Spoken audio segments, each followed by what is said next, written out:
I think if we are to do pretty extraordinary things, whatever your goal can be, because life can be unrecognizable in 3 years' time. And I think there's probably only a few things you need to think about. Number one is doing what you say you'll do. Because most of us are really great at planning out. Plan is not going to be the problem. It'll be the implementation of the plan. And this is the same with all of us. And so we have to stick with doing what we say we need to do there. Thing number two that we need to do in amongst this as well, you've read this, is feel all the emotions.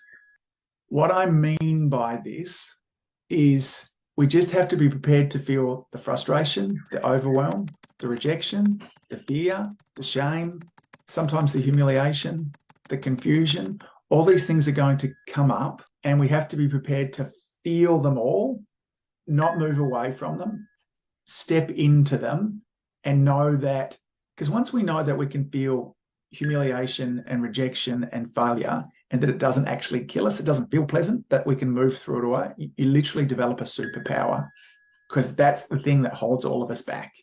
And then the third thing, as a part of it there too, is be kind to ourselves. Because failure and trouble and difficulty is inevitable, we don't need to just layer on top of that as well with saying a whole bunch of shitty things that we tend to say to ourselves, which is, I'm not good enough, I'm not worthy, this is not for me anyway, who do you think you are to do this, why are you going after such big goals? We just need to be kind to ourselves. So those 3 steps there